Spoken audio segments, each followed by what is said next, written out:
siyaasi Mustafa Maxamuud Nuur oo maanta qaar ka mid ah warbaahinta wareysi ku siinay magaalada Bur ee xarunta gobolka Togdheer ayaa dhalaalihii ugu cuslaa oo soo jeeday wasiirka hore madaxtooyada Soomaaliland Maxamuud Xaashi Cabdi kaasi oo sheegay inuu dalka ku sameeyay hanti boob sidoo kale inuu qayb ka ahaa heshiiska dekada Berbera ee shirkadda DP World isagoo arrimahaasi ka hadlayna waxa ka mid ah hadaladiisii sida tan nin qarankan baabiyay oo aad iyo aad qarankan u baabiyay oo maxaa la dhahay horumarkiisii iyo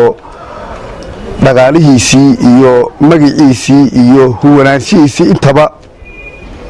baabiyay ninkaas waa Maxamuud Xaashi waa wasiirkii madaxtooyada hore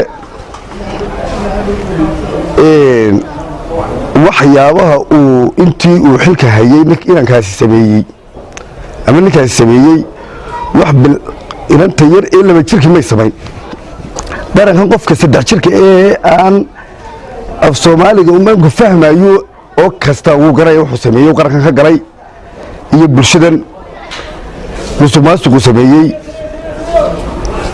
qabyaaladu sameeyay dagaaladu curiyay ee uu ka curiyay meel walba waxaasoo dhan waan cadeynaysi maanta saacad baan cadeynaya isagoo gudoomiyaha xusbiga wadani oo sharaf iyo karaamo huwan oo nin aqoon-yahan ah oo nin mustaqbal xusbi ka doonaya qarankan mustaqbal iyo nabadgelyo ah oo Soomaaliland nin maanta siyaasadda kaga horeeya iyo nin maxaa la ka laxla jalcabade aanu jirin qarannimadeeda iyo magaceedana jecel ayuu maalin dhaweyto aflagaado aan geedna lagu soo gaban u jeediyay wuxuu sameeyo kale inda adeegii maanta dalkan iyo dawladdan cusub saamaynta ku keentay hadday tahay DP World Maxamuud Xaashi wada sooxa madaxweynihii hore qarankan joogay nin weyn buu ahaa ninkana waqti uu heli karaa waqtigii baad kaga faa'iidaysay odagaa hayay baad kaga faa'iidaysatay DP World adaa ka shaqeeyay oo nimanka roobalida ee imaaraadka ee caalamka oo dhan ka qayliyeen adigaa keenay dawladdiina way cadays imaaraadku wasiirka arrimaha wasiir dawlaha arrimaha dibadda ayaa cadeeyay inaanu Soomaaliland aqoonsanayn inaanu safaarad ku lahayn inaanu wax laali wax maalgashiyo oo ramsiyo oo Soomaaliya aan ahayn Soomaaliland uu galinayo uu sheegay heshiiska inuu Soomaaliya la galeen dawladda Soomaaliya uu cadeeyay waxa galay ee dalkan galiyay waa adiga maalintii la doortay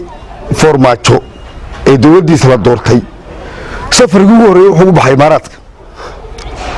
markii waad ka daba duushay imaaraadka waa la ogaa ummaddu way ogtay Soomaaliland ku joogtaa in aad airport ku sugaysay oo aad ka u taagnayd oo laga fur waayay markii dambe uu xashka qabtay imraa qabtay Sacuudi qabtayna waad kaga daba tagtay imraad u taagnayd kadib ku sugaysay uu ka fur waayay albaabka waxaad ku sigatay inaad Soomaaliya diyaarad uga daba raacdo adiga oo doonaya heshiiskii musuqmaasuqa ahaa ee qarankan aad gelisay adoo doonaya inaad mar labaad ku fuliso oo aad ka fushato الآن كان وقتها دولة حكومة عصب موسى كده بالان لا كيسكي يدم بيا دلك إنجليزي. dhanka kale waxa uu ku wadeeyay wasiirka hore madaxtooyada Soomaaliland inuu luunsaday budgetkii loo soo ururiyay dadka abaaro saameeyeen ee xuska maalinta 18 May sanadkii hore 2017 isagoo umuurahaasi ka hadlayna waxa uu yiri lacagtii ummadda 18 May maanta soo socotay 18 May ka horeysay waxa tii dadka abaaraysan iyo dadka dhibaataysan ayaa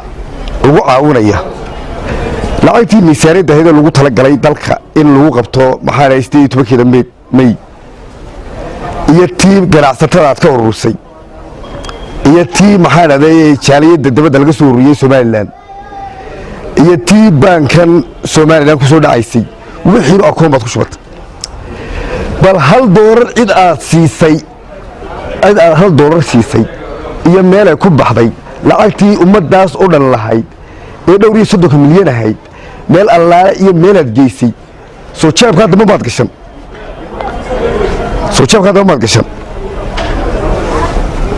taasi waa kugu cad. ugu dambeyntii waxa uu baaqu diray xukuumadda uu garwadeenka ka yahay mudane Muuse Biixi Cabdi waxaana uu dhignaa hadalkiisa sida tan. xukuumadda Muuse waxa leeyahay dadka noocaas waxa weeye ummadii ilaahayna kugu diraya dadkana intaad haysa kaa deerinaya qarankana og yahay in ay ku hadlaan iyo inaad soo dhawaysato midna maaha. Cabdiraxmaan Ciise, telefishinka caalamiga Soomaali Cable, Burco.